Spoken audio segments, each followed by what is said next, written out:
Yes, people, what you saying? Yeah, it's the Roadside Rhapsody podcast. Yeah, today we got a guest. You might have seen him cutting about multiple festivals this summer, including Boomtown and Reading. Yeah, it's the one and only Local. Yes, what you saying, yes, my guy? What's going on, bro? Big love for coming on, man. It's nice to have you. Big up, bruv. Nice to have you. But yeah, it's like we're saying, man, smashing the festivals this summer. Yeah, it's been smashing it. What was it? Reading? It was Reading the other day, wasn't it? Yeah, Reading was on Friday. Sick. I do quite a lot with Jägermeister.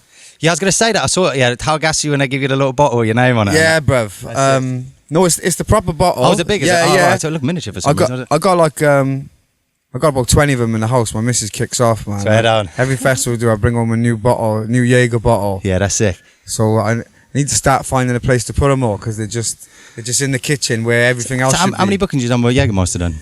So I've been working with them for like 3 years. Oh, swear down. Yeah, and every year it's like, I don't know, 5 or 6 festivals. Oh, sick. So this year we did Park Life, Reading, Boomtown. Sick. There's another one which I can't remember, and there was Transmit, but I didn't go up to that one. Wait, that's what, up north, is it? Yeah, Scotland. Oh, Glasgow. Oh, yeah. That's tricks. Yeah, and then everyone they give you a personalised bottle with a festival and your name on. But I used to love Jägermeister. My dad loves it, yeah. But I was in Australia once, yeah. Stayed at a hostel, right? So me and my boy were living out of a car, yeah, for a couple of months, yeah. Used to drink that shit like water, mate. Love it, yeah. Especially get out the freezer and that. Yeah, yeah, I think that's what that's the thing, yeah. Like it was warm, yeah. We parked up outside this hostel. My boy Chrissy, like, it was just me and him in the car, and I was like, yeah, fuck it, let's just get trashed, yeah, like, and go hit the Gold Coast. Picked up the bottle of Jaeger. It was warm, yeah, and I've like drank it, and I swear to God, I've just like threw up all in the door card, yeah, like, and ever since then it's one of them ones. Now when I drink it, I'm just like, no, I smell it, it's like completely put me off. Yeah, it's gotta be cold. Yeah, I mean, I'll do like Jaeger bombs and that every now and again, yeah. But it's like, obviously you got the Red Bull, but like, because that's what I mean, like me and my dad would just skull it and eat, and like, just my dad fucking loves it, like, and I used to love it. Now I just completely fell out. I love Jaeger and ginger beer as well. I drink. Oh, with Jaeger? Yeah, shot of Jaeger, ginger beer. I never thought that. Yeah, I'm a big ginger beer fan, to be fair. Yeah, it's banging. That's nice, man. That's sick. So, but yeah. So you played on the same stage as that Fisher, innit? Did you meet him? You did meet him, didn't you? Is it Fisher? Not Fisher. Fucking what's it? How do you say it? Was Octagon? Oh, Fish Octagon. Yeah. It's a mad name, isn't it? Yeah. So he's been. I got shut down, didn't I? At one point. Yeah. What was that all about? It was a bit of a fucker for me because he was on before me. And it was packed because you can only fit like 250 people or something like that in the Jaeger tents, and like 3,000 people have turned up. I was going to say, like, why are they putting him on such a small stage, where he's popular at the minute? Yeah, well, I think he does the big stage as well, but he just works with Jaeger and comes and because they put a good lineup on. Like it's always like Majestic, Artful Dodger, it's always it's always a good lineup in there, even though it's small, which makes it good because it's intimate for the people who get in there. Then, isn't it? And people started picking up the barriers outside, and so they stopped his set halfway through. And then he came on like 10 minutes later, but they let like half the people in. Yeah? So they've just heard everyone literally say like "fuck off." They had fucking like use like barriers to get him back out of there. And so I came on straight on after him. So obviously there's people who've turned up to see me, but they're not in there yet because of Fish. So as soon as Fish have finished, I've come on. It's like Exodus, yeah. Everyone has left, but they're not letting anyone else in. Right. Okay.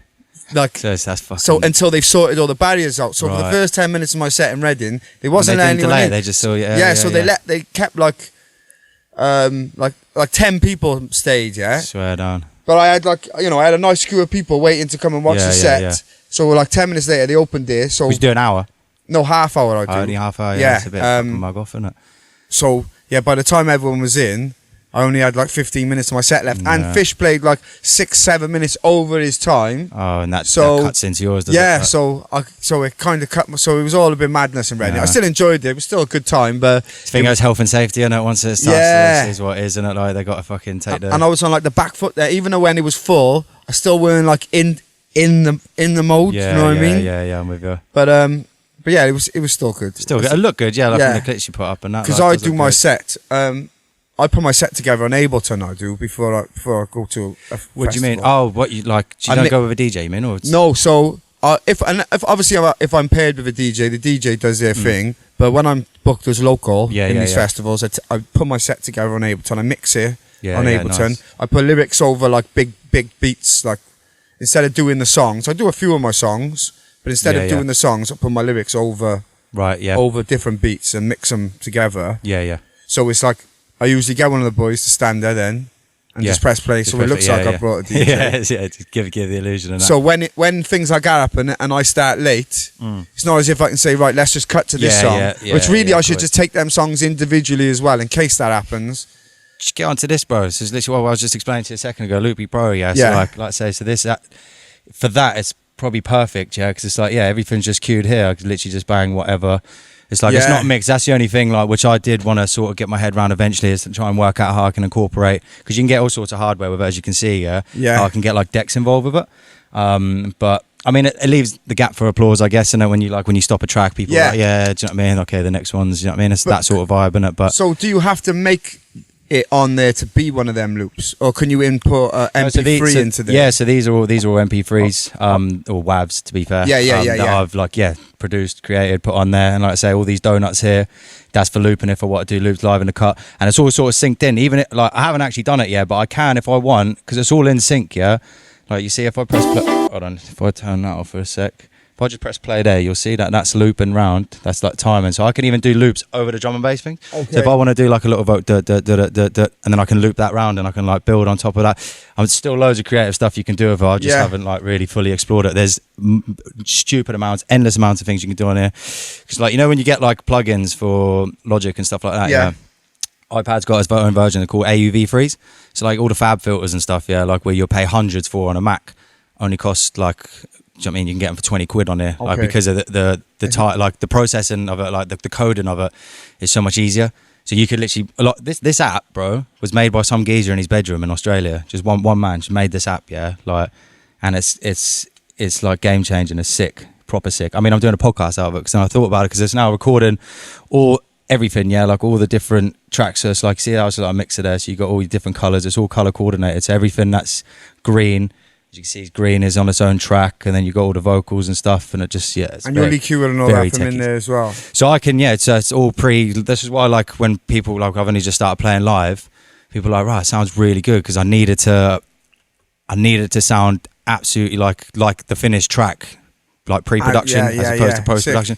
Because when I started looping years ago, it was always like, what you're actually watching on the YouTube video isn't what you was hearing in the room. Obviously in the room I'm hearing the metronome go.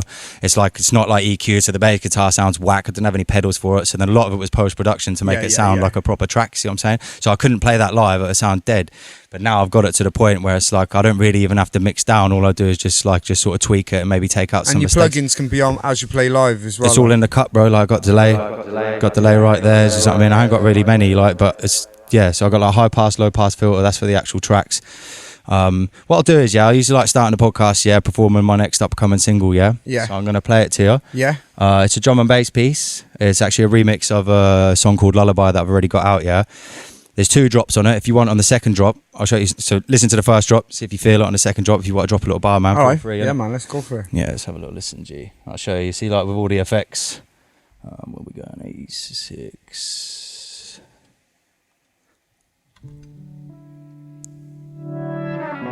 See the low pass filter? Okay. Or the high pass filter there. Let me sing you a lullaby, while I hope and pray everything's gonna be alright. I'm trying to find light in my heart on the coldest and darkest night. I want it to shine bright inside and glow like a firefly. All my life I've been trying to do the most, climb every building and cross every single road, play every chord and sing every single note. But lately I've been mentally isolated with nowhere to go, chemistry calculated every single dose. Part of me died, now I'm in a power episode, cause I'm rolling with a ghost, and it feels like time is running out. It's like I'm trying to head straight, navigating around a roundabout, and I feel overwhelmed with doubt, struggling communicating lately. I've been feeling down.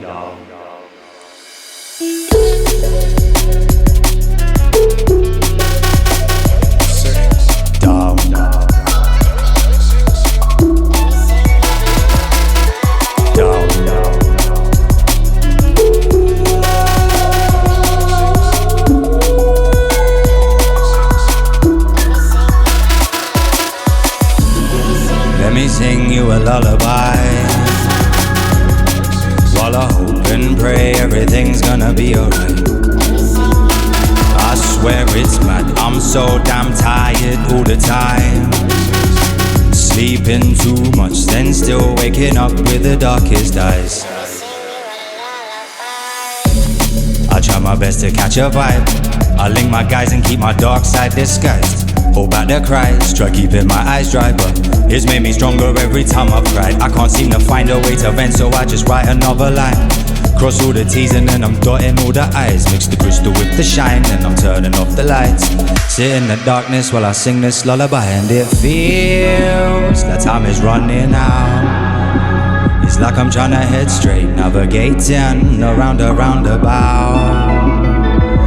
And I feel overwhelmed with doubt. Struggling communicating lately, I've been feeling down. Hey, look, I got a belly full of body, about 20 in the squaddy. Yeah, I had a couple double, now I'm hugging everybody. Got the chop, it's getting choppy, got the posse in the lobby. Someone like me up a Bobby, triple 20 on the hockey. See, I would never listen, I'm a man that's on a mission. You would never see the vision if you're watching television.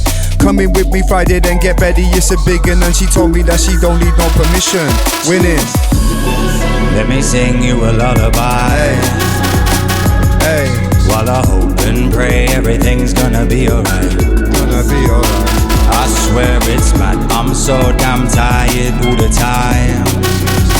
Sleeping too much, then still waking up with the darkest eyes.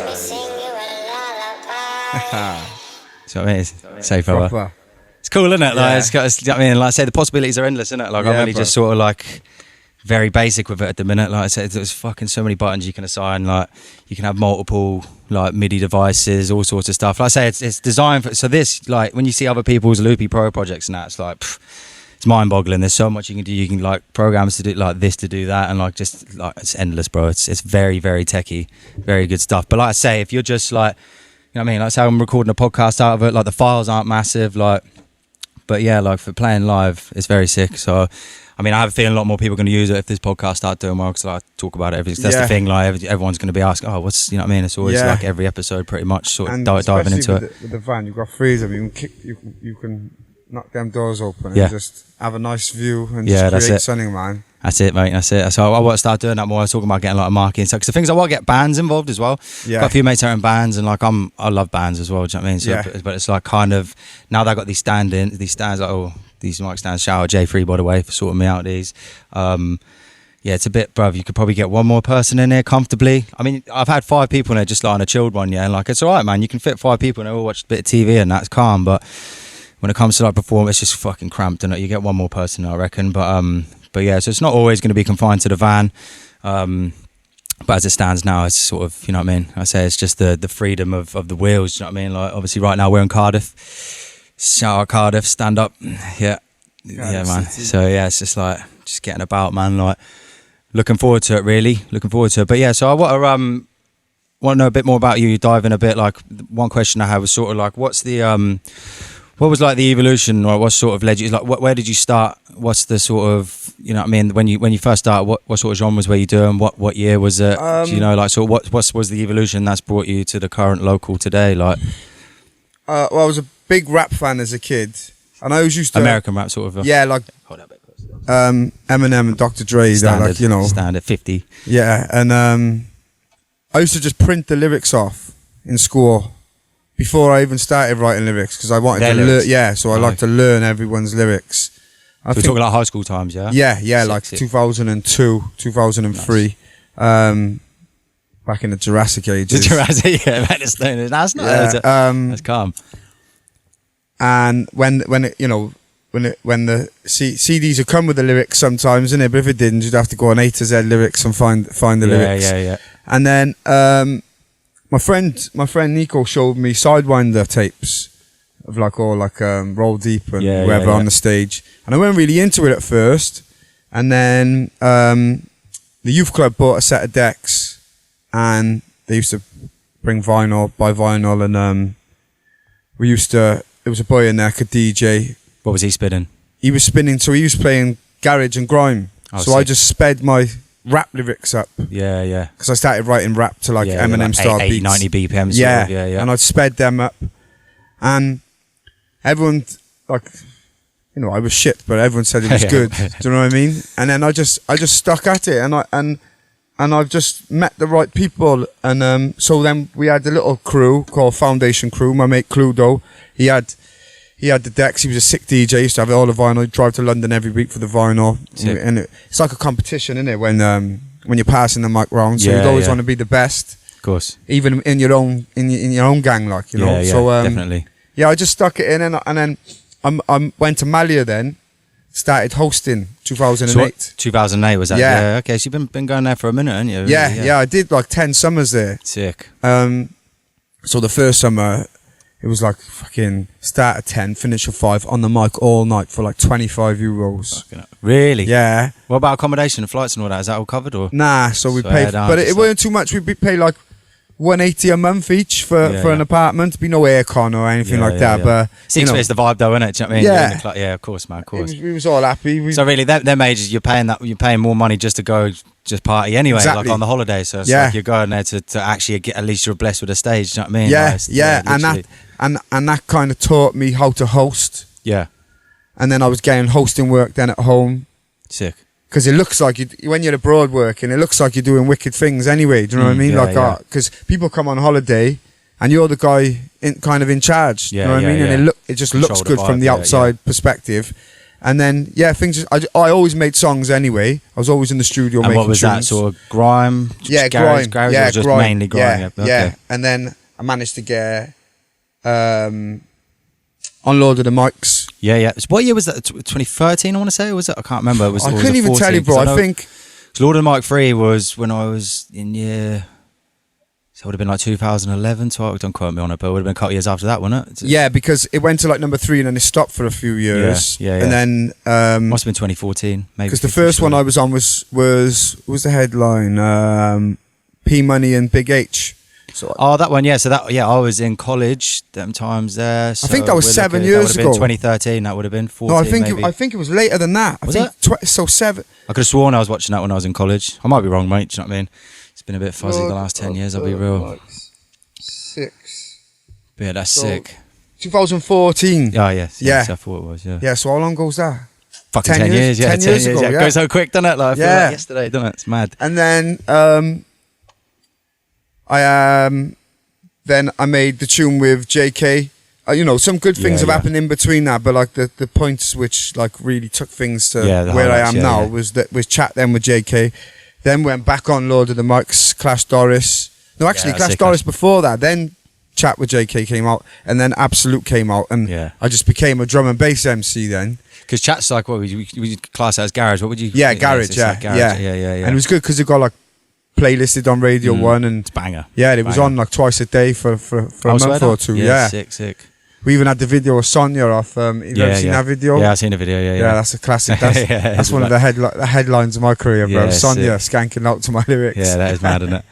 Yeah, no, that's sick, man. So then, obviously, you're on a lot of drum and bass now. So it's really just sort of club live performance sort of orientated, isn't it? Like catch the vibe, innit? Yeah, definitely. I'm getting booked for a lot of drum and bass things now.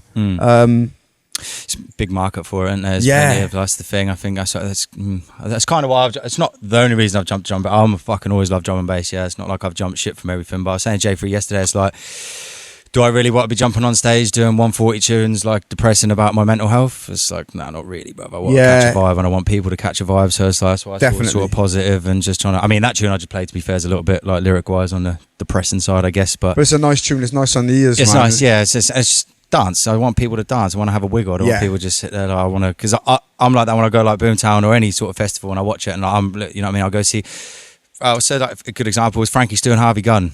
Yeah, big fan. Did you go see their set last year? Was it last year? Yeah. So I think it was last year they were on. What in Boomtown? Yeah. They opened up the Grand Central stage on the Saturday, I want to say. Yeah, I missed that.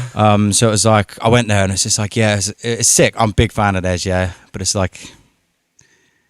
I mean, you're on Grand Central, you want to be dancing, don't you? And it's kind of it's headphone music, isn't it? That's exactly right. It's headphone music. So it's like, it's a bit one of them ones like, and I was like, phenomenal headphone music, but watching live, you're just kind of like, it really just depends where the setting is. And so I like, it's more that sort of vibe. But I think they've even done videos where it's like you're in a sort of a cafe, everyone's sitting on the floor and they're sitting on the chairs. It's them sort of live performances, isn't it? Then like a... Yeah, it's more of a, what's it called? Tiny Tiny Desk concert. Yeah, that's exactly right. Yeah, because I did think that when I saw him on there, I was like, right. I was like, Frankie's doing Harvey Gunn on Grand Central. I was like, it's a bit fair play. Like, I missed that because I was doing Boardmasters the next day. Oh, swear. So we literally got to Boomtown, did the set, had a couple of hours. Boardmasters are quite up there as well, isn't it? Is that not like Newcastle? I want to say? No, it's north, isn't it? No, it's south, is it? Yeah, it's Cornwall, isn't it? Yeah, it's Cornwall. Yeah. My bad. It's all the surfers. Yeah, I was gonna say I know it's south. Yeah. Sick. That was a good festival, but it's good. Yeah. I drank so much, and whatever. We had a tour bus. We did. Sick. So it was because it was like a 7-hour drive or something from Boomtown to there, and I woke up at like 4 o'clock. I was on at 6 o'clock. Woke up at 4 o'clock the next afternoon. Everyone was already gone out doing their thing, and I literally just had to get a bottle of Jaeger. Yeah, that's the thing, and just keep it going. Get out there and do the show. Like. Yeah. Because Boomtown gets out of hand. Even though I was only there a few hours. Yeah, bro. It's hard to contain yourself. You should have seen me after Boomtown this year, bro. It was bad. This is why, like, I'm locked off all the rest of the festivals. Like, I was alright in that. Like, just about survived it now. But I come back with bare spots on my head. I had like, fucking cold sore for like the second time in my life. The first one was just after Latitude and that. And you start realising, I mean, it's game changer with the camp, but I actually get enough sleep so I can just about get through it. But the Sunday, bro, there was a couple points where I had to sort of take a knee. I was like, hold on a minute. Am I fucking dying right now? Like, there's a couple of points. It's like you're going there for like 5 days, bro. It's kind of like, it's a bit much, man. Yeah. It is a shift. Yeah, man. when especially at this, you feel it as you get older. And it's like, fuck, man. I used to like every day, man, from fucking the Thursday through to the Sunday, like it's nothing. Gee. Monday I'm fresh. Like when I was sort of like 19 and that. Now it's like, nah, gee. Yeah, now you need a week to recover. Yeah. Oh, mate. Yeah. Fucking under rest. Like, yeah, literally. When I watched Damian Marley this year on the Sunday. Oh God, I was on another planet. Literally, I think he sung "Could You Be Loved," one of his last tunes. I was gonna say I didn't see that. Couldn't even sing it. Couldn't even get it out of my mouth. I was just like this, thinking, "Come on, have a sing, man." I managed to film a little bit of it, but there was no sing along. That's the thing I've done a lot of filming this year. I remember sitting in the van with my boy on, like, I think it might have been the Sunday night when it's obviously at lock off at 12, didn't it? So I come back with him. I was like, I had a second window. It was one of them ones that I hit like 9 o'clock. I didn't want, because it hits that point where you're like, I just want to fucking be over, to be honest. And then I got the second window. I was like, I don't want it to end. Yeah. And I was sitting in the back of the van with him, just going through videos and just like reminiscing. I was like, fuck, don't remember filming that. Like, there's a couple like weird ones as well. I'm just like, right, like, someone actually needs to take my phone off me. Like, I don't remember like doing half the years. This year was one of my favourite Boomtowns. It was sick, wasn't it? Yeah. 10 out of 10, 100% one of my favourites as well. Yeah, it's sick. Like, I quite like the smallness of it. I mean, I'd want nothing more but for Lions Den to come back. Yeah. Definitely. Yeah, like, I think they're doing like they've applied to the, because maybe my boy the was telling council me, have stopped it last time. I don't know. I think my mate was saying that apparently it's back next year. This is what he said, but what does he know? It's a waste, isn't it? Because it's probably my favourite stage in the world. It's perfect. It's like a natural amphitheatre, isn't it? Yeah. So that's where I camped every year I was on the side. I was always camped right at the front there, so it's just like all day. Like, didn't you really even have to move. I'm a massive reggae fan. Yeah. So one thing I like to ask people, what if you had to listen to one genre of music to the day you die, what would you listen to? One genre. It's a deep one, isn't it? It is, bro. It's hard, isn't it? Like, for me, it's reggae. Just because it's like, doesn't matter what mood I'm in. Reggae's always listen to that's the first thing I usually listen to when I wake up. So standard. like for the shower music and that. It probably is. Even though it's probably not my favourite music. Yeah.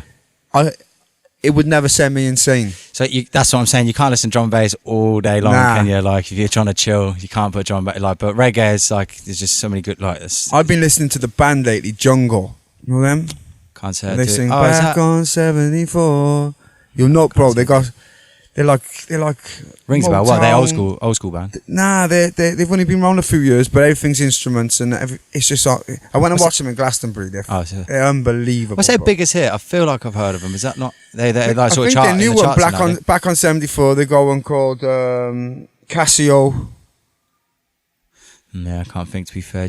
When I play them to you, you'll more likely know of heard it. And what's that, like a 5-piece band or something? Or is it? I think so. Yeah, it's like the vocals unbelievable, and live they're even better. Have you been to Glastonbury? I haven't, mate. No, it's one of them ones that I think I'll just wait for the day. I hope, fingers crossed, I get booked for it. And I can't be asked to fucking It just seems long, bro. And so the amount of people I know that have been trying for years to get it, like first in the queue, and they still don't get in. It's just my mates were going without tickets and paying like £7 outside there. It's disgusting to get a band. Yeah. Someone gives you a band, they walk you in. I feel like the sheer size of it would be a better experience as an artist. Yeah, I played there this year. Do you get like buggies? You get like artist buggies and that. How does that work? Because it's massive, isn't it? I don't think you could get around the whole festival even if you wanted to, could you? It's just what I've been told anyway.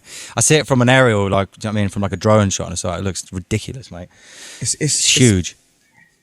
I was walking, so I was in a place called Shangri-La, and basically that's one end of it, and the pyramid. Was that a camping area? Is it? Yeah, it's like Boomtown. Right. It's smaller than Boomtown, the area, but that's the vibe it is. Right. Oh, it's like a whole little and that's where they have this stage called the Nowhere stage, where they had like all the big drum and bass acts, and Rough Squad were there, Corrupt FM, Todd Edwards, Joy Anonymous, One Man. It was sick. Yeah, it was a bad boy stage. It was, bro. Sick. I did a set with Similar on there, which sick. That was good. And then I did the set in a place called Blind Tiger, in a place called the Unfairground, and it's like it's like a fairground, but of just nuts. Do you ever fuck with the pyramid stage and that then, or was that just a myth? I went and watched Shania Twain. Oh, sick. Yeah, nice. On the Sunday. I had to go and watch it. I didn't go and watch Coldplay, which I'm gutted about, because I seen videos back when it was on. So when I was having like a cocktail on my own, and my mate texted me, "Are you watching Coldplay?" And there was like two like men dressed as, I was in like this little tent, and there was like two men dressed as like fairies on the stage, and it was just us, because I need, my camper van was by there. I just needed to go and get my head straight for a bit. And I said, no, this is what I'm watching, and I just set in the video just two men like this, and I miss Coldplay for that, but it was still I needed it, because sometimes in a festival you need to take time out. 100%. Because you'll just implode. But you end up burning the candle at both ends of it, and then just end up frying yourself off. But it was amazing. So it was the first time I've been, and my friend Ryan. What year was this? This year. This year. Oh, sick. And it was the first time. Of course, it was Coldplay. Yeah. It was the first time he'd been as well, and I was like, "How do you explain it?" He goes, "Well, I've been saying it like this. It's like having a kid." He said, trying to explain to someone who haven't been there.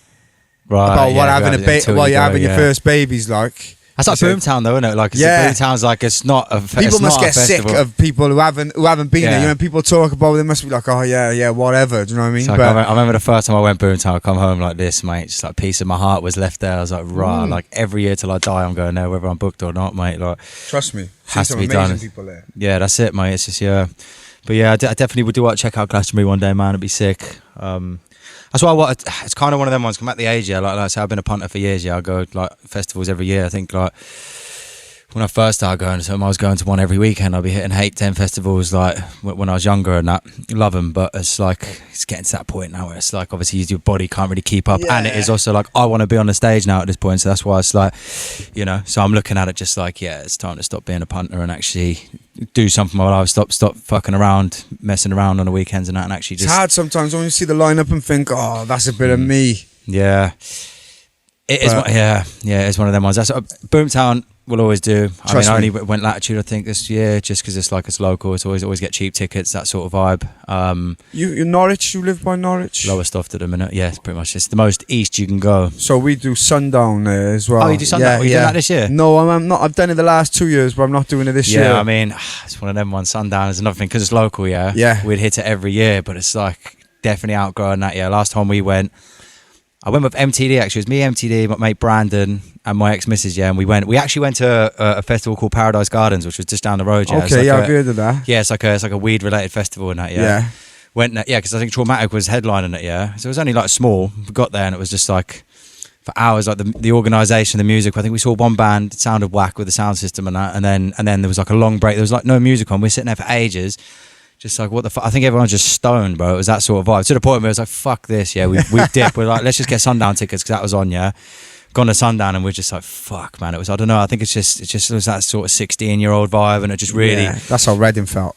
Yeah, it looked like that on the content. You're looking at it, you're like, right, like, are these men even like of age? Like, what's going on? Like, Reading was mad because we got there at like about 3 o'clock, so it's still, it's still light. You expect everyone to still be relatively sober at that time. They're all fucked. But nah, no one's fucked. I didn't see anyone. I didn't see one jaw go. I was looking around. I was thinking, come on. I didn't see one hand pointing to the sky like this. You know, I was thinking, come on, someone rep for Reading. Yeah. But nah, it was weird. We watched Blink 182, which was a big tick on the list. Yeah. What were they like? Yeah, it was mad because Pendulum were on the same time. Not Pendulum, Prodigy. Oh, yeah, fucking hell. That's a hard decision, isn't it? I'd say there's double people watching Prodigy than there was Blink 182. Maybe it's an age thing. I would have done probably Blink 182 just because I've seen Prodigy so many times. Yeah, but it is like, yeah. It's a big tick, like, isn't it? Cause yeah, I haven't seen Prodigy since I forgot his name. Keith Flint. Yeah, since he died. Since he died. So I don't know what the experience would be like without him. To be fair, I watched a little bit of it. Yeah, and the sound system was bad, boy. Yeah, it makes it for me, bro. It doesn't matter how talented, how sick the lights, how everything is. The sound system's whack, sucks everything out of it. That's why. I mean, this year that's another reason why Boomtown was sick. I think it was only once that I heard them cut the bass out. Yeah, and that was the last 10 minutes at Origin. Yeah, because normally it's a bit of a myth sometimes, isn't it? You'd be like, and then it's just like you might as well have a fucking Bluetooth speaker. Yeah, and it's just like all these lights and flames, and you're like, it kills it. But this year, bro, like even the last set on the Sunday, because I went wrong side of the tracks for it to watch like T.I. and that. And it was absolutely thumping, like it was sick. Like no point throughout the weekend had like. Where did you go for the closing ceremony? So I was at wrong side of the tracks for like the last set, and then at 22 because it's like the last 10 minutes, isn't it? Yeah. I was on my J's. Yeah, it was one of them ones that we ended up all getting split up and that, and I just couldn't be arsed with it. Yeah, so I ended up walking to Origin down the bottom left.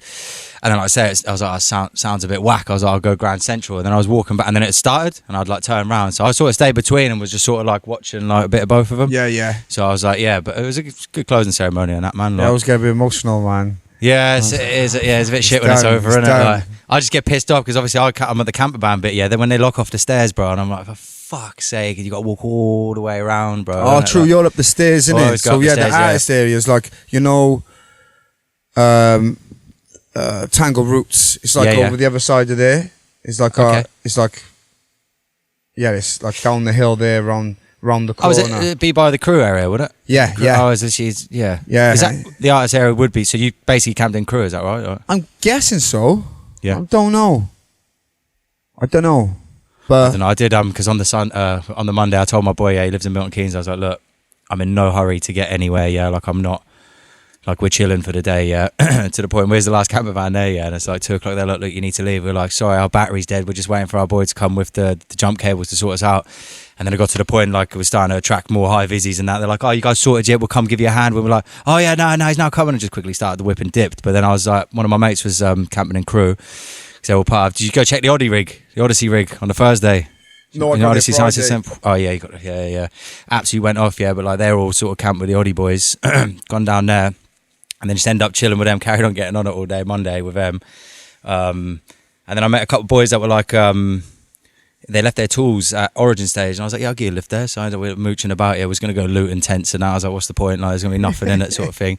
And yeah, I just ended up cutting about. But I know, I'd love to go through the tents. Sorry? Do you know when everyone leaves their tents? I'd love to go and have a little... That's what we was going to do, yeah. But I was like, right, we'll drive, yeah. And it's like, but the tented areas, they were like propagated off. I weren't able to drive in there. I was like, bro, I'm not getting out and walking. I was like, fuck this. I'm just going to drive, like, wherever I can drive.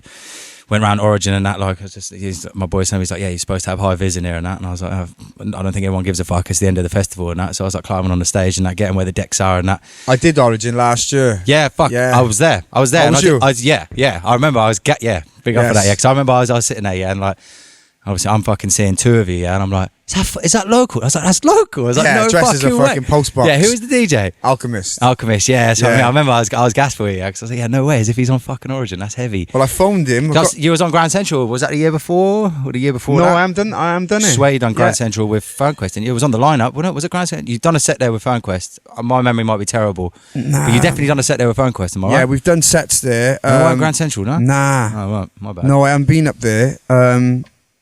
We used to do this. We used to do up in the old town. We used to have a little thing up there, but no, we haven't done that Grand Central. But yeah, that. What's Origin feel like, bro? Like I was gonna say, because I went up there when there was like no one there. Yeah, like taking a piss, doing like little Snapchats and that. And I just sort of imagined. I was like, right, imagine like that feeling must be fucking. Like, well, I didn't even know I was doing it. I phoned Alchemist to say I'm here. I'm gonna watch a set now. He's like, come meet me up the top. He said I need a host. Oh, sick. So it's spontaneous. Yeah, man, let's go. 100%. Next week, 1 minute I'm down there, next minute I'm up there. Yeah, sick. Fucking charged as well. Yeah. Whoa. See, how do you find it? Because it's annoying, yeah. Because I've done about 6 gigs now. Yeah, I've done one in London not long ago. Yeah, and like went all the way down there. Weren't that many people there, so I was like, fuck it, I'll have a good time. I'll have a few drinks and that, and I'll have a bit of fun. Listen back to the recordings and that. It's like I sound like a deaf person. Gee, it's bad. Like, so I was just like, I can't do anything. Yeah, even just a couple. I don't know. I have to be completely sober when I perform to get to actually just get a good performance out of it. Properly, it's kind of is annoying because there is I see a lot of people. So some people like almost rely on alcohol and stuff to enhance their performance. And that. It's the complete opposite for me. So it's it's a bit bittersweet. It's probably a good thing, and to stay sober, probably remember get better performance out of it. So yeah, but how do you get? So can you get waved and smash it? Yeah, I get fucked. But I know I shouldn't, but I still do. So how was it like recalling lyrics and that? I mean, you probably got lyrics for days now, haven't you? Like your catalogue's massive. Yeah. So like when we did the example tour in February. Did you go to Norwich for that? Was that this year? Yeah, we done Norwich. We do the uni. Yeah, sick. Yeah. Some of the stages halfway through the performance, I think, fucking hell, you're on stage here. Yeah. I'm just fucking on another planet. Do you not like wear sunnies and that? But it's nah, I don't. I should. It's like say like when I'm doing my own music, really I shouldn't. I should try and stay sober. But like when I'm hosting and things like that, not so much the lyrics. It's the bits in between that I'm better at. The interaction when I've had a few. Yeah. I could just talk bullshit to people. But you're catching a vibe and it's just like, yeah. And I'm better at looking at people in the eye and saying, like when I'm completely sober, I'm kind of just doing the song and just the next song. Whereas when I've had a few, I'm getting them involved. Yeah, it's funny you say that because I played my first festival literally like a month ago. Yeah, there was only like 30 people there, like in this sort of tent and that. And that's when I first sort of clocked, probably the most people I played to actually, and I sort of clocked that whatever my energy is what I get back off them. Yeah. Because then it's like, because when I said that the set sort of dips into these tunes, and if I'm just sort of just singing it and going through it, they're all just sort of like this. But as soon as I'm sort of like enjoying it and then like just giving the energy to them, like you get it back sort of thing. And Definitely. I was like, oh, right. And that's when I learned, I was like, oh, okay, so I need to be like really engaged with them and that. And then that's sort of like, I mean, that's exactly what being a host is, I guess, isn't it? Like, a good MC. Like, I remember seeing it just popped to mind at, I think his name is Dynamite. You ever heard of an MC called Dynamite? Yeah, Dynamite MC. Yeah. And I saw him at Wrong Side of the Tracks, and I remember that was very memorable for me because I was just like, I've just really caught a vibe from him. I was like, yeah, this MC's actually getting me well into this. He's so proper. Sick. Yeah, he's proper mustard. Yeah, that was sick. Yeah, that just sprung to mind randomly. I think he used to have a show on Kiss. I'd never heard of him, to be honest. Like, but you've got a few, like you've got like Dread, yeah, Inja. Yeah, Dynamite, these people play everywhere. They're playing all the time. Carousel, they're getting Injured does well, mate. He's well affiliated with Boomtown, it seems. Yeah. He's on the opening ceremony. Yeah, I watched that, Yeah, that's and obviously practice makes perfect, but you've still got to have something about you to get up there and do all that. Yeah, of course. Because like I'm not, like even though we're doing a podcast now, I'm not the best at like just having conversations with people. When I meet people, like new people and things like that, I'm not really bit more introvert. Yeah, like I try. Yeah, but my brain just goes fucking blank. So I'm shit. Yeah. And like sometimes when I want to, like there's someone I want to meet them, and I can't really get into the convo unless I've had a few. If I've had a few, I'll fucking talk shit. The social oil in it. Yeah. But then I can go on a stage and the words come back. Then you know what I mean? It's mad. Yeah, that is a strange one, isn't it? Like, J3 was saying the same thing yesterday, how like introvert he is, but he actually seems extrovert. Like I was saying to him, even just when you talk to your phone, like for me, like that's the weird one for me. Like just talk, like I'm getting used to it now, but I always was like, just found it weird, just like like filming myself, talking to my phone. I still can't do it. Really. Swear down. Yeah, so like I'm only sort of now getting used to it. Yeah, I think it comes with it. Like you say, I think it's just like from doing this stuff live, the confidence you do start noticing it get better and better and better. And it's Window Kid's the best. Yeah, he seems outgoing and that. He seems all right laughing at man. His social media's on point. Yeah, and he just crack. He's not bothered about who's watching because really, what does it matter? That they're walking past you. They're not going to. They're gone then. Yeah, you know what I mean, it's not like it's annoying for me because it's like I don't have Snapchat anymore. Yeah, but my Snapchat back in the day used to be like just didn't care. It was like all the stuff you probably shouldn't be. But yeah, all the madness. That's what Snapchat's for, isn't it? Yeah, I need to jump back on it, man, because they had a good old days. Never had it. Swear down. Nah. Yeah, I think you can get paid from it now if you have a good account. Is it? Yeah, I think it does. Yeah, it does do bits if you get like on the front. I'm not really too sure. I do actually. You've just reminded me. It's something I need to sort out really. But yeah, it's just like it's the thing with doing music and that. Like, I just have to sort of keep it a bit tame. I try, but that's the problem as well. I'm bad with my phone, so I say to you. So when I watch my story the next day and I get people reply to it, and and then I look and you see like polos and all that, and I'm just like, oh, yeah, fuck, like delete that quick time. Like you're just not thinking, like, not. Yeah, I think not having Snapchat have saved me from about 1 million benders though. Yeah, because that's where the benders are. Yeah. Isn't it? People don't really put them on the Insta. It all goes to Snapchat, and then this is something I wanted to actually ask you. Yeah, like obviously it's like even the new tune you've done and like Absolute, these sort of tunes. Yeah, when you're writing lyrics like the explicit, like very direct, but you know what I mean, like sniffing Ketty or something. Yeah, do you not find yourself when you're in a rave? Like you'll get someone come up to you like, oh yes, bro, yeah, come on, like because they, you know what I mean? It's just like trying to get you on it. Surely that's like definitely. Is it a problem or is it? Like, are you like, yeah, it's free, let's do it? Like, is it one of them ones, isn't it? Like, do you know, I don't do K. I don't go near it. It was just, I just it's knew. A big bar. Yeah, I just knew that's what they all do. Yeah, like, which I should, you know, it's bad in a way because you know you could say it's promoting it. Yeah. Which I would never. But it's not necessarily that. It's more like even like the new tune you guys just dropped. When it's sort of like drug culture and that, it's more like if you're a fan. Yeah, because I'd sit there and be like, oh yeah, like Mike Skinner and that. I'd sit there and be like, I'd love to get on it with Mike Skinner. Yeah, it's that sort of mentality. Like if I ever had the opportunity to get on it with him, yeah, I would. Do you know what I mean? It's the same with like you boys, isn't it? So I feel like that would probably be a lot of people. Yeah, it's all fun, isn't it? It's all like to say that we have good fun, like. But yeah, then seems like it. That Run the Egg, man, that new one's it's a banger. Yeah, it's funny. I love it when you put fuck knows John. Yeah, class. Made me die. Well, when we made it, Alvaro spat his lyric. I mean, it was like.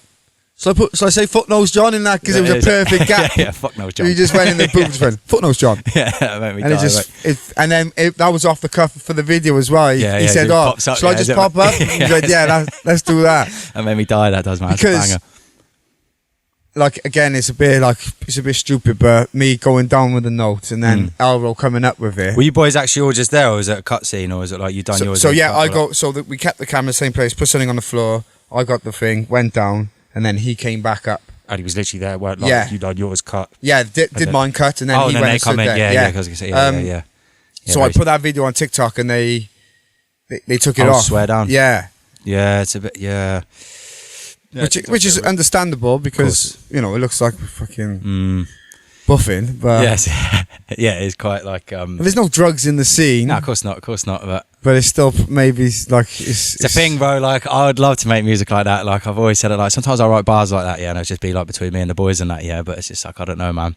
I don't know. I always try and I think I'm South African originally, so my parents are South African. It's like a different sort of culture. It's a different sort of Like, I even now I try not to, but like I never would swear in front of my parents. I'd always be like. Just never really had it in me. It's just kind of like, I don't know, it's sort of how I was brought up is a bit different. So it's just kind of, it's annoying because like, you know what I mean? I do want to be a bit more prolific. Yeah, of course. Don't get me wrong. I don't, the thought, when it goes online, I think, oh, my old man's see this now. Is he going to think, well, when I first started doing it, like, and I just sort of switch it up, maybe then just switch the lyrics to like alcohol related or ganja. And I remember I said to my dad, me and MTD done like a full on ganja tune. I was like, Dad, look, I've done like a tune about it, and he's like, as long as it was done tastefully, it's all good. Like as long as it's a good tune. Was that the remix of that? Was that the one we did? Oh, that's Burning Up the Fire. Yeah, so that as well. Yeah, but that's like sort of like that's why when I write my lyrics, I try and just be a bit more like indirect is the word. I think that's a banger as well. Yeah, it's a banger. Safe for jumping on that. Man. I appreciate that. That was a fucking banger. I think you should have done better than it did. Definitely, yeah. It still does numbers. I don't know what's on that. It's got a couple 100,000. Oh, have it? Yeah, I've done it right. Oh, wicked. Pretty sure it did. Yeah, like. But yeah, it was a big tune, man. Like I remember when I made that, like sort of garage vibes. I like everything when it's got a bit of rag, a bit of reggae sort of involved in it. It's always that sort of like my vibe. Yeah, wicked. Like, but yeah. Speaking of which, I got So I don't know what you call this tune. I don't know if it's like grime, drum and bass. Not drum and bass. Sorry, like garage. I don't really know, but it's kind of like when you said you was going to jump on. I wanted to incorporate. So I'm a big fan of your Local Motion EP that you done. Very big fan of that. Play down repeat. So I wanted something that would fit within that vibe, that would fit nicely into that. So I'm going to play it to you, drop a little freestyle. Yeah, man. If you game. What I will do, I haven't actually tried it yet. I'll jam some guitar over, I reckon. Just because there's that sort of vibe. Yeah, let's do it. Right, sweet. We'll roll it, yeah? You ready, bro? Yeah, man.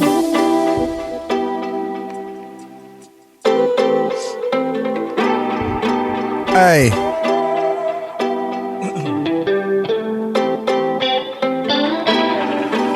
I know Luke not littler, bullseye finisher. Still make too much noise in the cinema. I'll drink red wine vinegar. Richard could have been Gary or Lineker. Things still get dark in the night, so I could have been Batman, Penguin, Riddler. Back in the day we threw bricks at the top flat. Everyone said he was a fiddler, piggy in the middler. Duck, duck, gooser, boozer, impact to Madry, booster. Girlfriend told me that I was a loser. Wheelie, so I said, wheelie. Yeah, that's sick, bro. Yes. That's sick. We'll go again.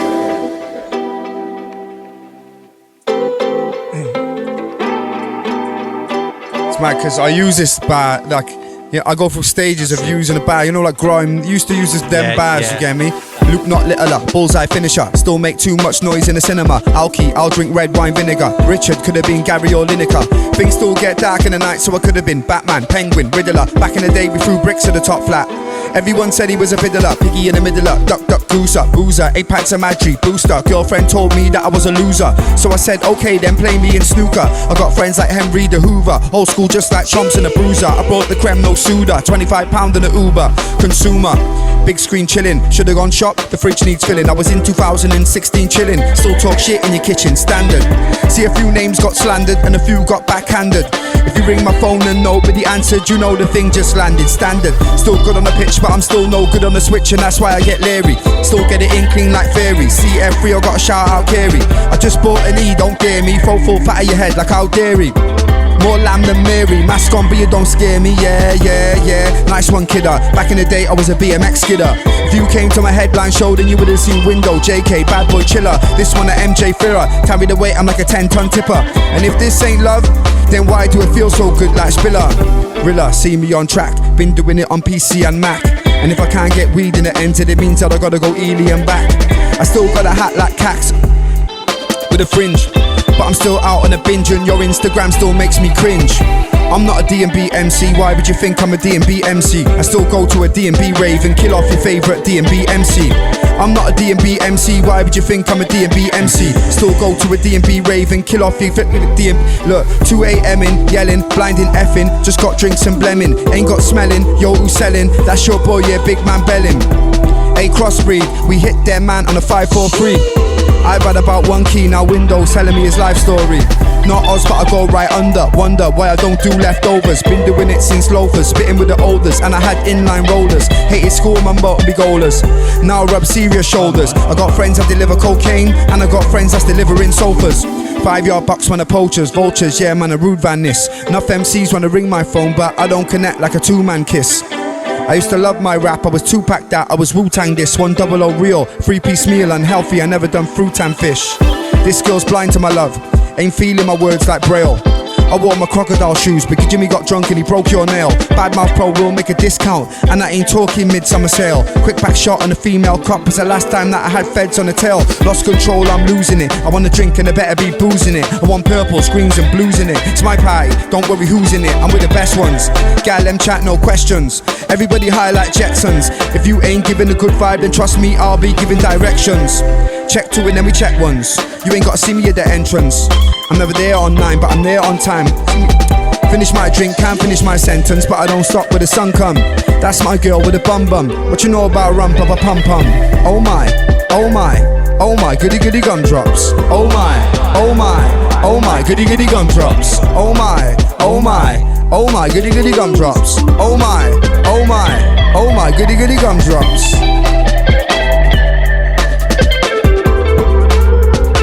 Ooh la la la, ooh la la. Ooh la la la, ooh la ooh la, ooh la la la, ooh la la.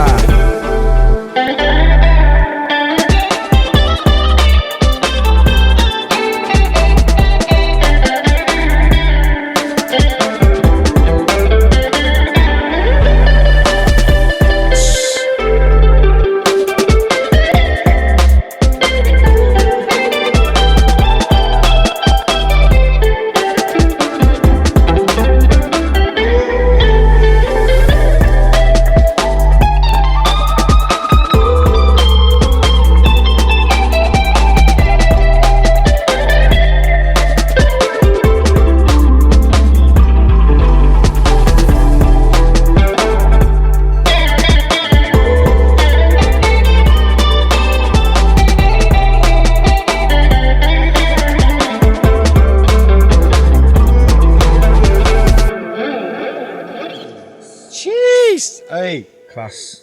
that was fucking sick. Yes, that was sick.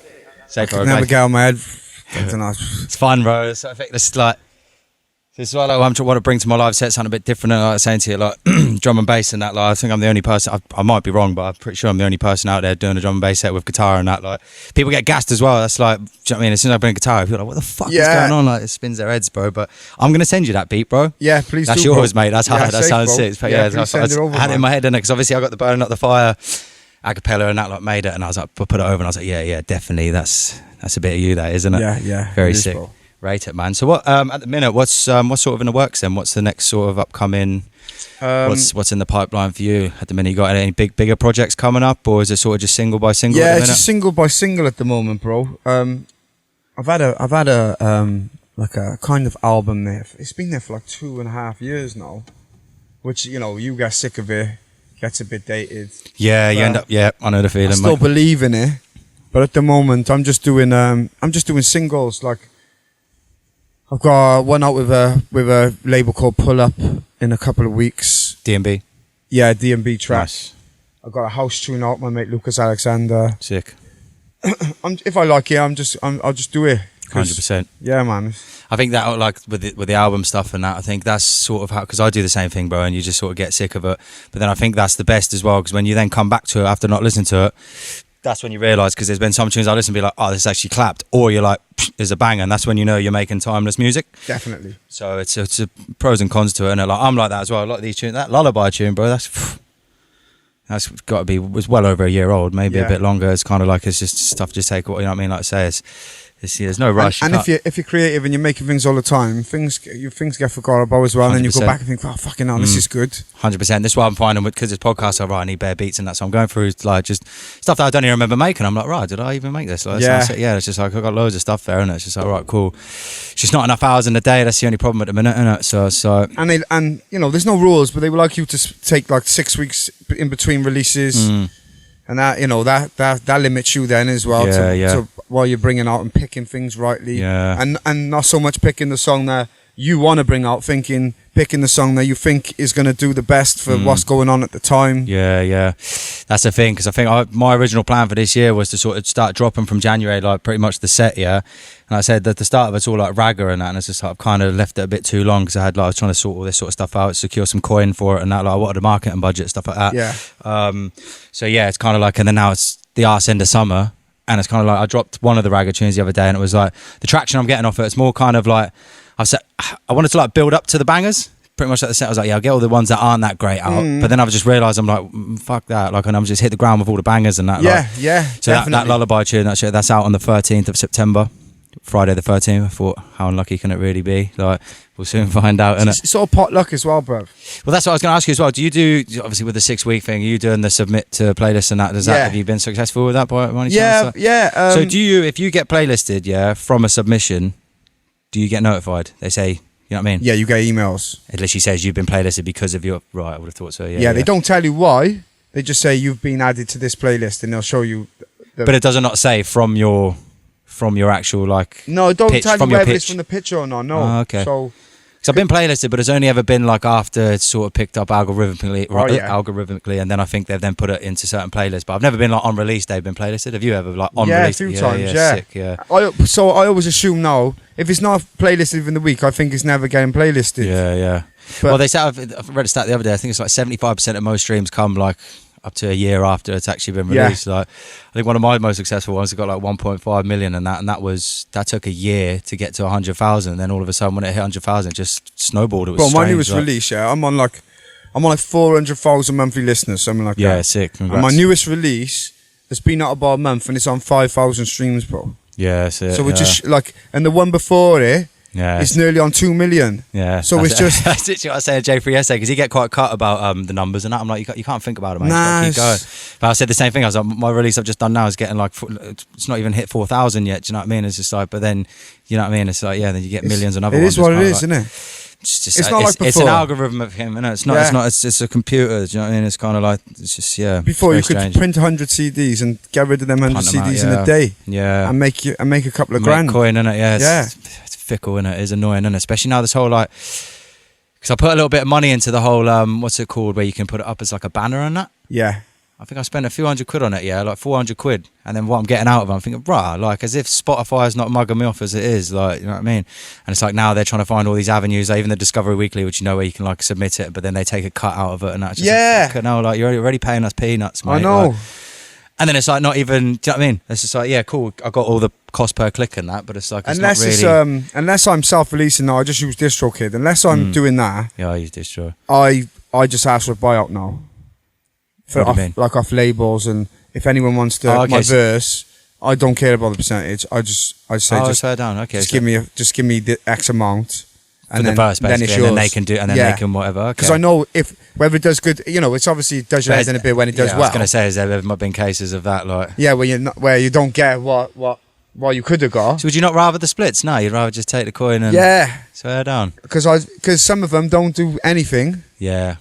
And then at least I've earned my work. I've done my work, so I just take it as a shift. It's just I was going to say you're an MC. A couple of hours in the studio, bro. Lyrics for days. Send it. Yeah. If it's if I think this tune's going to pop off, then I'll say let's do a thing. But 90% of the time, just pay me for it because it's work, innit? And my bills are paid then. Yeah, do you know what I mean? Yeah. I hear you. Because then even when you take the split, you're waiting months for Spotify to pay and them to pay you, and then making sure everything's right and things like that. That's the beauty of DistroKid, isn't it? It's just when you can set up the splits and like percentage as well. And everyone gets it fair. It's fucking so handy. There's no chasing people. There's no them chasing you. But I've had like I've done this time of morning. Who's up with this time of morning? So Mikey Bree brought a remix of it. It's on like 5 million streams. Yeah. Oh, sick. And I ain't seen a penny. Swear down. He's made like fucking over 10 bags, isn't it? Yeah, more than that. What was it? Like 3.5 bags and a million. So what's the maths on that? Well, so close to 10.5. Yeah, fucking. He owes me about $7,000. He's made like 17 grand or something. Yeah, 7-8 grand. And unless you've got it, no, I'm just chasing him. See, so it can be quite lucrative, innit? Like, is it? Yeah, bro. You fall out of people, bro. You fucking, do you get me? You don't like them then because they've taken what's yours. Do you know what I mean? That's why DistroKid's so good because nobody misses out. If we make a tune, 100%, you're getting exactly that. Thing is, I've heard nothing but horror stories when it comes to that sort. It's always like that sort of industry. That's why bro, I don't really fuck with many people, innit? Like, I just try and like. I'd rather keep myself to myself and just do it, and then like, you know what I mean? Do it like this is what. Yeah, I don't know, man. Like, a couple of hundred quid. There's a couple of hundred quid, but then when things like that happen, you know, fucking, you can't. It's robbery, like. See, I've always been fair with it, man. I always just do the splits and that. Like, if I do tunes with Traumatic and that, it's always like I'll always go 50-50 with him, just because it's like without him it wouldn't do so well. He's a man of his words. He does. He's 50-50. Yeah, 100%. Like, he buys his beats so he doesn't have to deal with all that. Like, you get. Yeah, that's what I'm saying. That's why I hit, like for that sort of collaboration. It's like, you know what I mean. I'm doing all the production, everything, and it's just like he just got to jump on it, and it's just sort of, and it's calm, and we like type the code in, bang, done. And we love making music together, so it just makes sense. You know what I mean? Like, he must have some money now. Who? Traumatic? Yeah, T-Man. He must have some. Definitely making a few, like probably 6 figures a year. Must be. Yeah. I mean, he's got a lyric about it. To be fair, he's like, now I'll make more peas than a doctor. Yeah, like, doctors are on 6 figures, isn't it? Yeah. People, do you know what I get? So people who've never heard me, like they'll say, this guy thinks he's Traumatic or sounds like Traumatic, but it's just because we've both got a Cardiff accent. Same accent. It's like saying anyone up north sounds like anyone up north. Do you know what I mean? Because we don't say the same stuff. Far from it. Do you know what I mean? So literally. sometimes I want to comment back and say, shut up. No. Like, he's Cardiff as well, isn't he? Yeah. So we got the same twang. Do you know what I mean? Yeah. We don't shout. We MC. Literally.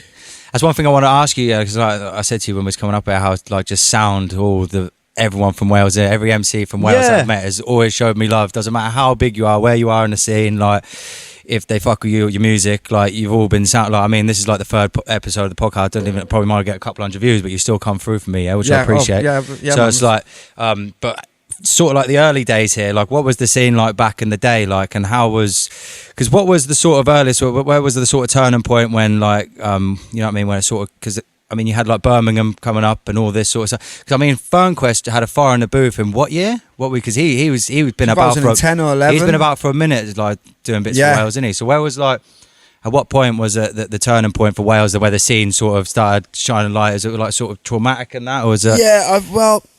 So Because it did start doing, you know what I mean? Like, it was sort of established in that, you know what I mean? It's kind of like, at what point did the rest of the country sort of show love to the accent and stuff like that? Because it wasn't like that forever. Nah, it wasn't. it wasn't. Yeah, we did start slowly getting accepted. And I think it's still gonna, I don't think we've at our peak yet. So, yeah. Where it's just like people, people just think of Birmingham, Manchester now as like, because your H's and JK's and all that. But I still don't think we get thought of, but it's accepted. Yeah, Whereas before we were kind of a bit of a, not a joke, but because we're Welsh, same as football, anything. Yeah, of course, like, of course. Ryan Giggs was never taken seriously. Well, he was a Man United player, but he was never the poster boy. Do you get me? Yeah, because he's from Wales. Joe Karzagi, never really the poster boy, but he never got beat and he battered everyone. There's always that beef in it between so it's mad. United Kingdom countries. Yeah. But I think Ferngo and doing that final, because basically they used to have a thing called Smokey's TV, rest in peace Smokey. In Cardiff, like in Wales Newport. Based. Newport, okay, yeah.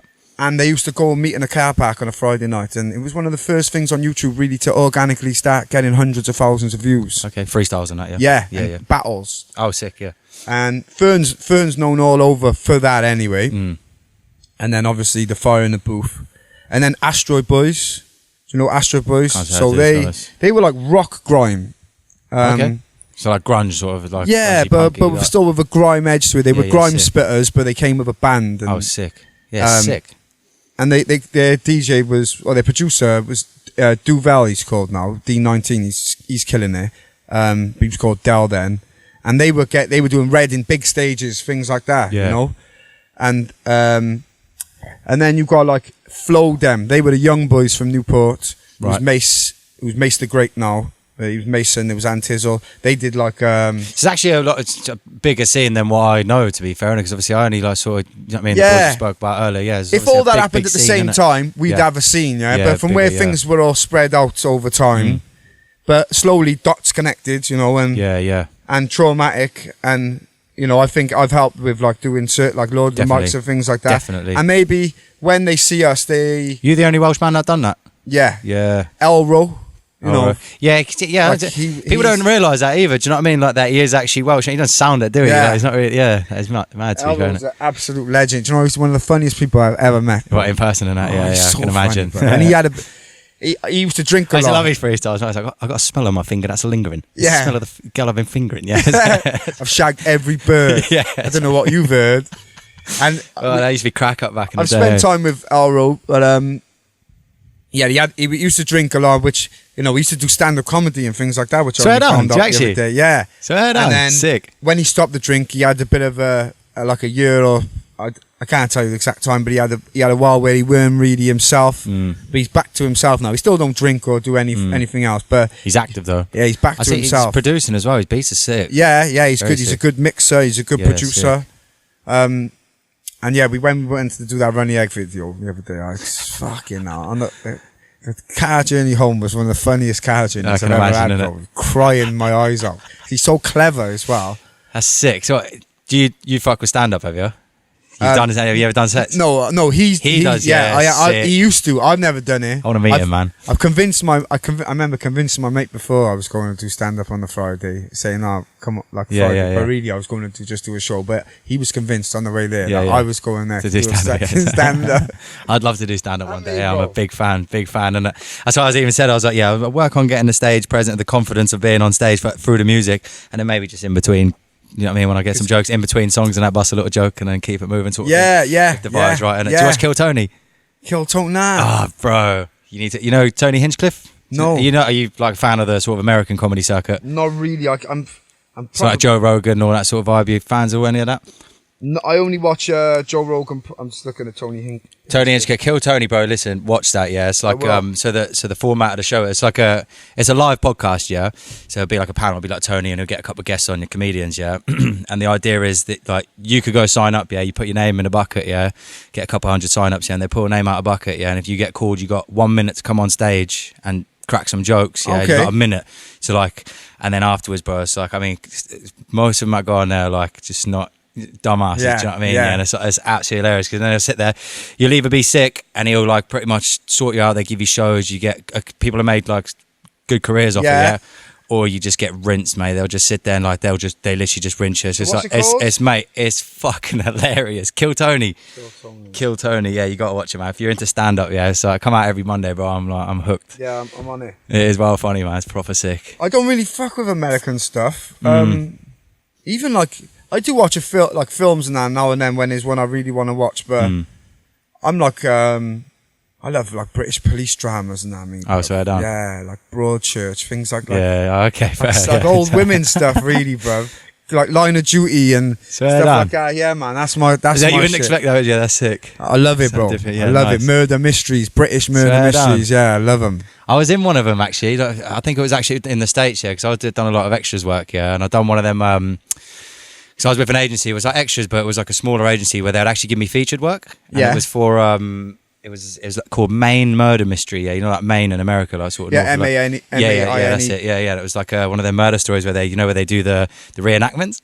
Oh, and yeah. I was like, and I had to play like the guy's brother. Just like I got there, yeah. I was like, I'm not even an actor, yeah, and I've got there, and I'm like, I remember I was hanging as well. Yeah, I'd like done whatever the night before I got there, and it was cold, it was snowing, yeah, and it was like the conditions on set was dead, yeah, so they would have to sit in there outdoors in blankets and that, and they're like, okay, so basically you've just come home, oh that's it, the geezer's, both his parents been murdered in this house, and he's like, you've just got home, there's police there, so now you need to react like your parents have just been murdered. And I was like that's a bit like, you're asking a lot there, to be fair. So I was like, give it my best and that, like, so sitting there pretending to cry and that, like, what? And they were like, yeah, because it's in America, they're like, yeah, you need to do an American accent. And I was like, fucking hell, Mom. like, yeah, I'm just like, oh my god, what's going on? Like, yeah, it was peak, yeah. But obviously they took like a surfer dude. Yeah, literally, they didn't use the any of the dialogue in that, but yeah, that was funny, man. And so you watch it back, and it's like, I have been watching Snowfall. Have you seen Snowfall?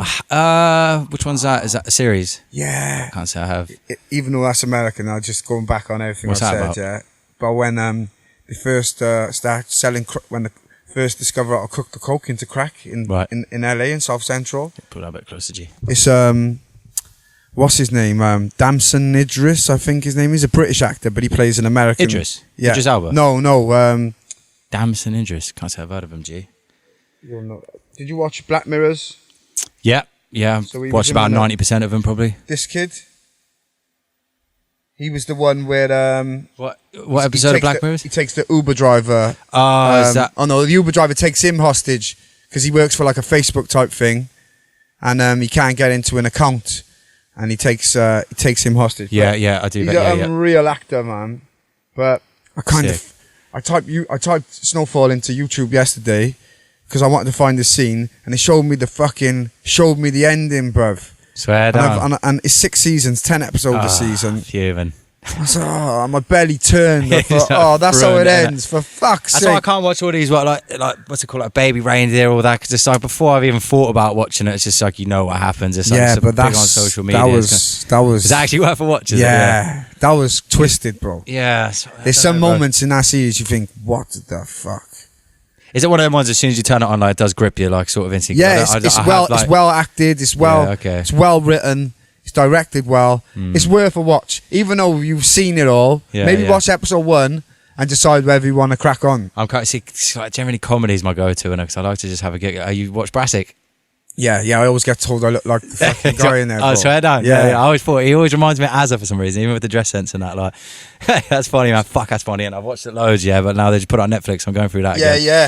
So creasing, mate, like absolutely creasing. I just stick with comedies. I'm kind of stick to the same things: Royal Family, Office, Young Ones, Bottom. Yeah. Phoenix Nights. I kind of just play them over and over. But the other night, I haven't smoked for like a year and a half. And I've had weed now since I quit. Like, the other night I said to my missus, "Do you know what? I'm having a little one paper blunt." That's all it takes, isn't it? Like, so it was probably I didn't smoke it all. I don't even think I could do a little one skin blunt now, mate. I'd have to a little bit of dust. I had in like it, five hits on it because I used to smoke it with cigarette when I smoked, but my mate said to me it's different. Yeah, when you blunt, what strain was it? RS11. What's that? An indica? Fire. I don't even know, bro. The fire. I had like 5 puffs of it. I got into bed, put on the film Why Him? It's that's fucking jokes, isn't it? That's well funny, isn't it? I got a tattoo. Crying. He got the family, the Christmas card on his back. Yeah, mate. But I'm gonna give it another few months before I do it again now because I enjoyed watching the film, but the feeling where I quit because it was giving me a shit feeling. Yeah. Even though I used to smoke it like an absolute fucking same, bro. champion. When the film finished, I just wanted the feeling to go. I swear down. Yeah. But it's perfect for a fucking couple of puffs for a film. See, I don't really, I mean, like you say, I used to smoke at like cigarettes back in the day, man. For years, bro. I've been to Amsterdam like 25 times. I used to be like hardcore with it. Yeah, now it's like I just can't. It's the worst one for me out of all. It's just like it's kind of like. I meant every now and again, and that's the thing. Like I've noticed for me as well, the strange sort of like I can only smoke a strong indica. Weirdly, like apparently it's like the opposite. It's meant to be the opposite, but it affects me. So I have to smoke like a strong kush. That's like my go-to. Where I actually get high. If I smoke like a lemon or an amnesia or something, just sends me absolutely sideways. Yeah. But even like I say, man, I have to just put a little sprinkle in it. The only time I really like nowadays, if I do indulge in it, which is rare, so maybe twice a year, I'll get a little Henry or something, and that will last me ages. It'll be like when I make a tune. I like when you get to that point where it's running a little bit dry, I'll then go smoke a doobie. I come back, it sounds like I've never heard it before, and I get well into it. And that's the only time I really like enjoying smoking a zoo. Because I'm not, so even like nowadays, if it's the thought of smoking a zoo and going to the pub, no, I'm just like, bro. I was buying the CBD for like 6 months, the CBD bud. Yeah. And it's, it was the closest. It was just keep having something to roll and just something to actual, hold, especially the studio. ritual of it, innit? Yeah. Nice to have something on the side to pick up. 100. So I took some to Glastonbury. I took like a cue of it to Glastonbury, but fucking fucked. I went and put it back in my pocket. The lid was open. Oh, swear down. And I saved half of it. And I put it a couple of hours later, got it in my pocket. I felt like a cigarette or something had like emptied in my pocket. So I like tipped my pocket upside down, and the rest of the CBD came out. Swear down. Fuck.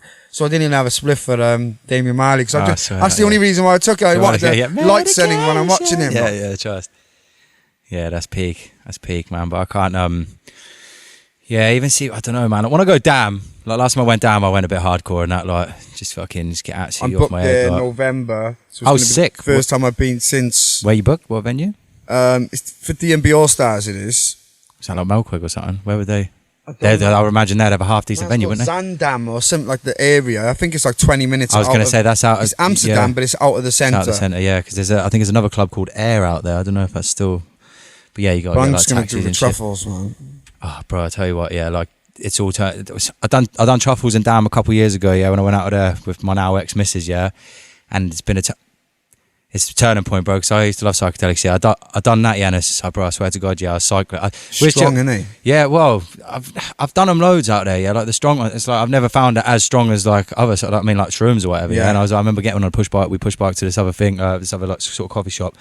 And my ex, she worked in the nuclear industry, so we couldn't really even sit in coffee shops and that. So it was the first time I've been down where I've actually just been on the streets and out and about. And that. Yeah. I think when I was cycling, I got my heart rate up, my temperature, and I've got off, and I swear to God, I started hearing voices in my head, and it was like, it was peak, but it was like weird, it was like it was like a schizophrenic like sort of episode. I remember sitting there thinking like, I'm not enjoying this at all. Like, I wasn't even really tripping, it was just that, and I was like, fuck, this is weird. Go. But then since then, like, even when I do other stuff, like it's kind of like brings that on a bit. So I'm thinking, I'm like one trip away from being schizo. So I've had to sort of the whole shrooms and all that sort of stuff. It's like, it's definitely time and place for them. 100%. Anyway, I feel like I was saying to J3 yesterday, I think I'm going to when the time's right within my life, when I feel like I need that spiritual reawakening, or I'm good now, I'm all blessed. You know what I mean? Like, because I want to use it again when I feel it's going to be beneficial to me as opposed like to urge from instead of abusing them as like just to get off my head. It's sort of like I'd rather, you know what I mean?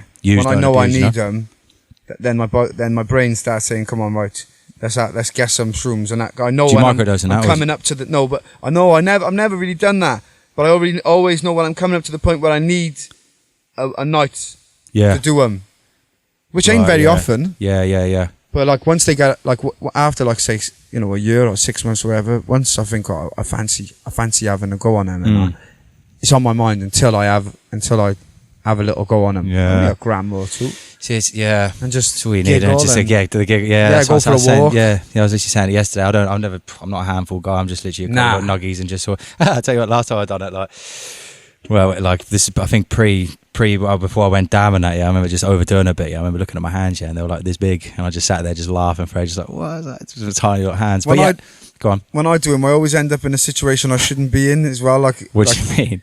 Like, what What, you just make like impulsive decisions to go do something? Yeah, I end up in normal situations which I shouldn't be in. Being like that, yeah, with you. Me and my mate... Might end up going for like a family dinner or something. Me and my mate went for a walk, so we thought, we'd get away from everything.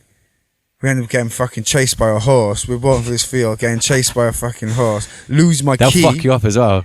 Yeah, lost my key. No, lost my phone. I put my phone in airplane mode, so I couldn't even ring it. And then I go home, say to my missus, because I said I was going to the studio, but we were going to fucking for a walk. And so I come in, mud all over me. I've lost my phone. I've lost the phone. I'm tripping on mushrooms. We need to go back. So 6 o'clock in the morning, she's like, right, come on, get up. We're going to find this fucking phone. She had to keep the horse busy while I run around looking for the phone. Did you find it? Yeah, I found it. Yeah, sick. I've had got home, come from 10 houses away from my house, come home, and my next door neighbour, the car broke down. And I'm pushing the car up the street with her and, still trying to act normal. And I'm fucking absolutely tripping balls. I always end up stupid things that I think I could do without. So just need to sit here and have a good time. I prefer it more in a chilled environment as opposed to going to a rave or whatever. Shrooms are sick, man. I was actually going to ask you, obviously, because you're in the land of do you know what I mean? You're a couple months off season and that. I was going to ask you because me and my boy, when the job I got, I said I'm a fire system engineer, so I drive all around the country, and he had this map. It's almost looks like a thermal map where it tell you the hot spots of it.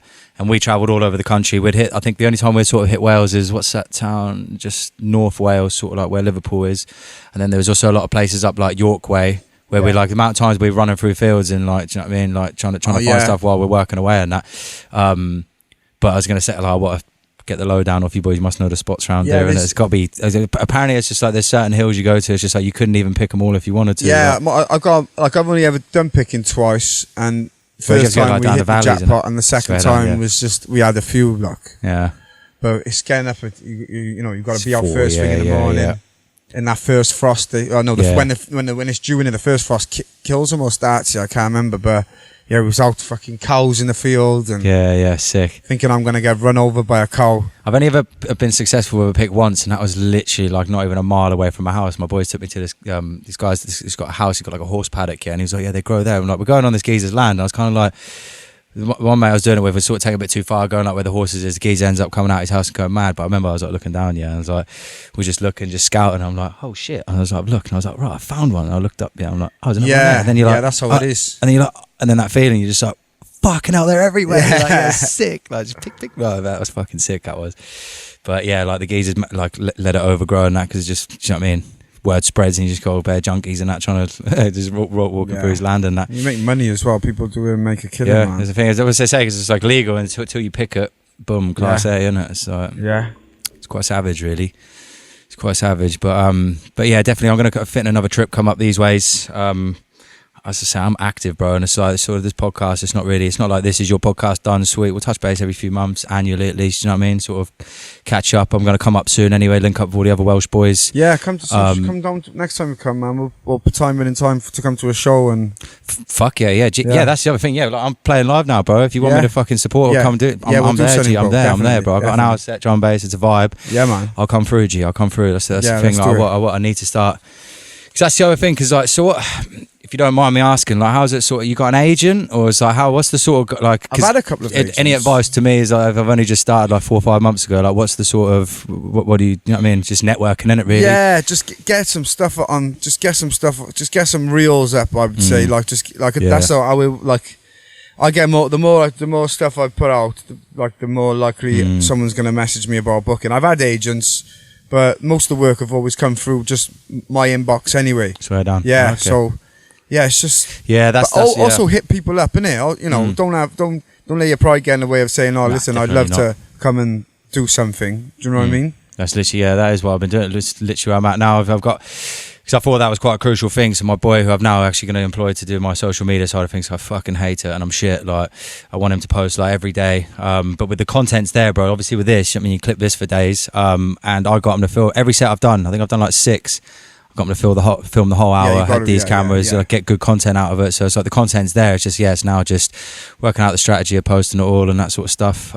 So yeah, hopefully it'll pick up, man. Yeah, it will, bro. Hopefully we'll see. Yeah, well, thank you. I appreciate that, man. So it will. It's one of them ones. It's just yeah, just weren't reaching my full potential. It was kind of like, you stop fucking around so much. And that's why the beauty of this now, like this is what I do every weekend now for the foreseeable. So it keeps me away from all that shit.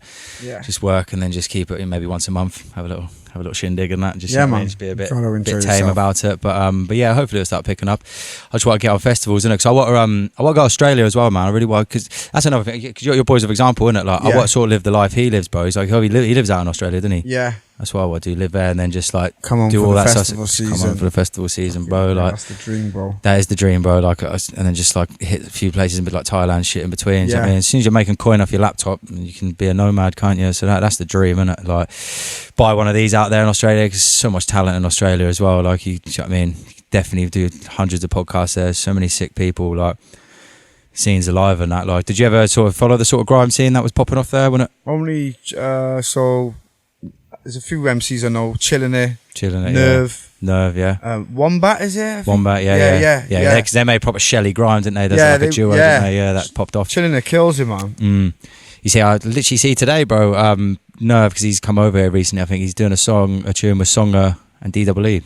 Oh, sick! Yeah, I literally see it this morning, bro. I think it's coming out in like I can't remember. I got a tune, me, him, an example. Me, Nerve, an example. Yeah, you have. That's right. I'll write that. Yeah, I've seen that. Yeah. He's done a video as well, because always it was he did example do the video with Nerve's bit in Australia, come over here and then done my bit. Yeah, sick.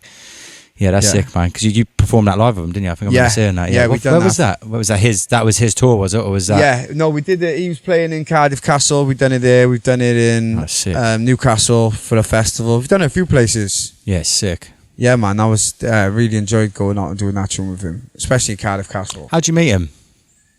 So I met him when I did Lord of the Mics. He shouted me just to say I rate the video, and then Mickey Slim, who's both our managers now. He was birthday today, I think. Yeah. It was he was Example's manager anyway. He said, "Do you want to come and do a few dates on the Example tour about 4 or 5 years ago?" So I said, "Yeah." Thinking, Example might have said, we'll get this kid on the tour, but no, Mickey had seen me, and then it was just like, we knew each other anyway then, and then it's just all in the same camp now. So yeah, sick. I think he's boys with Westy, because I think when Example played Latitude, I want to say last year, might have been the year before, I think it was last year. I didn't know his name until just now, because Westy said, I'm mates with Example's manager, so he's giving us some backstage passes and that.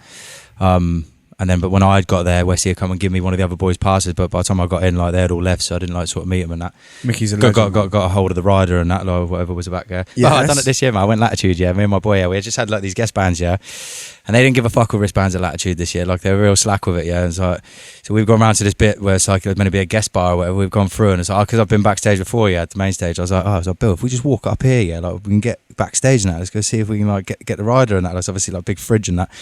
We've walked up. Someone was like, let's see your bands and that. She's like, yeah, go on. You meant to have like the proper passes and that. Yeah, walked through.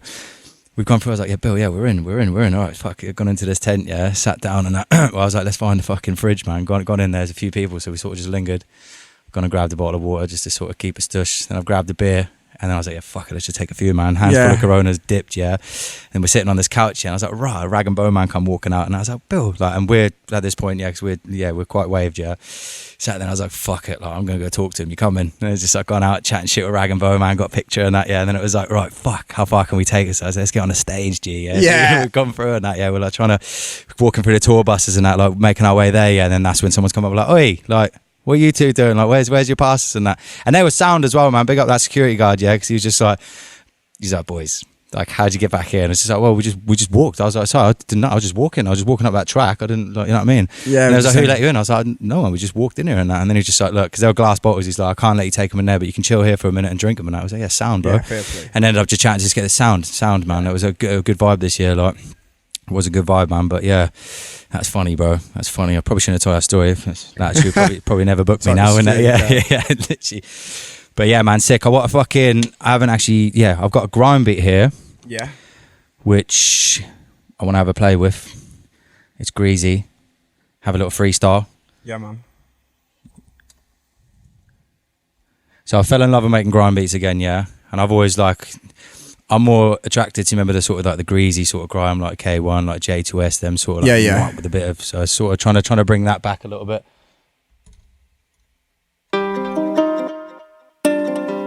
Don't watch the mix down. I just smashed it together, and he's a little mix down still and that.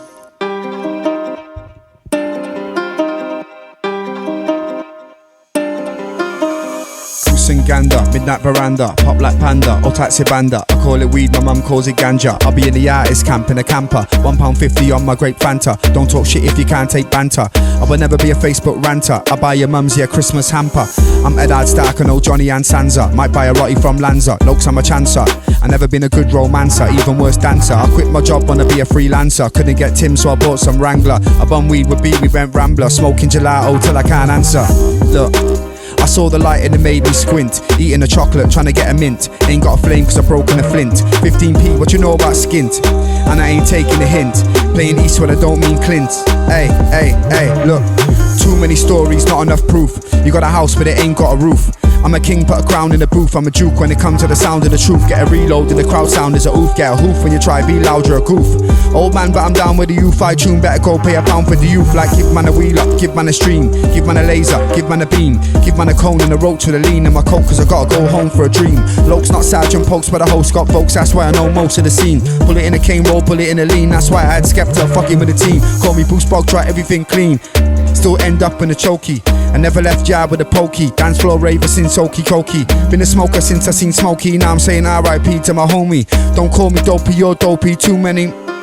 Look, cause no girls were looking at you and your mates after you done a selfie with the weights. Gotta go to your mum's house and wash up the plates. Had so many stars in school, he could name all the states. When he gets horny, his girl inflates. Real girls telling you on your skates, but I like your sister and her friends. I'll make your sister one of my friends. Go on then, she can bring 3 of her friends. I'll bring 3 of my friends, but not no boring friends. Tell her bring some well-known slags from the ends. I roll split, she holds length, and the only spitting she does is phlegm. Vibing, we're vibing. Roadside Rhapsody, yeah, hang tight local. Come through lace with a vocal, yeah, local. Freestyling, ain't got nothing prepared, but we keep it moving, keeping it moving, yeah.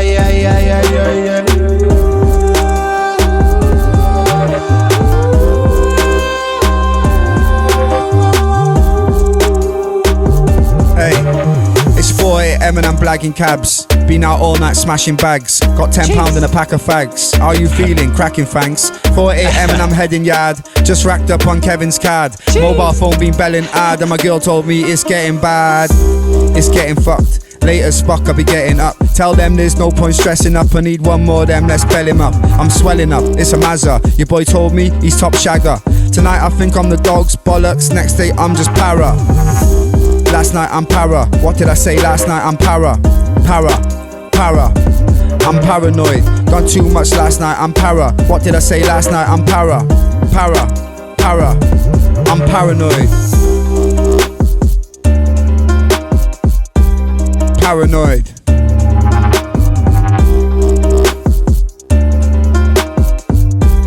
Paranoid. Everything proper, Jurgen Klopper, Big Mac Whopper, Royston Cropper. R.I.P. to the man like Storming, that's why I gotta say topper. Came with 0.8 of the diz, might have 3.5 of the proper. Chopper, football sticker swapper, used to nick 50p out your locker. Reeler. Hey. Yes. Heavy. I should have prepared something for that, really, now thinking about it. Yeah, that was heavy, G. Oof, heavy G. Ooh, what's going on here? My bro, is it okay if we wrap it? Cause I yeah, of course, brother. Yeah, that's what I was going to say. Yeah, that's literally, I like to end it on a little freestyle and that, yeah. So I haven't actually... It's been fun, man. Sick, bro. How long has it been? I don't know, man. I done one with J3 yesterday, yeah, and it was like, ended up being 2.5 hours and was like, rah, didn't feel Sick. like it. Let's have a look. I should say... Yeah, I don't know, bruv. Like, it's fucking pissed me off. I was looking at this yesterday. I've enjoyed it, man. It's been yeah, sick. Like I say, man, like it's the early stages of it. Yeah, I really appreciate you coming on in it because it's like, do you know what I mean? I appreciate it's the thing. Like a lot of people, do you know what I mean? It's not really like popping or nothing. It's only just started. So for anyone that come on in the early stage, man, I really appreciate it. Obviously, like I said, we'll do it again. I'm about. It's one of them ones like because I'm cutting about now, doing live shows and that. Eventually, like it's. Do you know what I mean? I'm hoping like, especially when we get on these lineups and that, I'll be turning up in this, bro. So when it comes to like doing live shows and that, whoever's on the lineup, and I'll be like, yo, do you want to jump in? Yeah, and it'll always be, get a few heads in. It's like it's not always just going to be even like it's podcasting in the day, but I want it to be real musicy, yeah. So it's like, it's because it like even then like that tune that we played first, like that's basically turned into a tune. You know what I mean? Yeah, making magic with it, and it's kind of like, especially when I started doing the loop set, we didn't really fuck with a loop session today, but it's like just make stuff up in the car. I want it to be like a.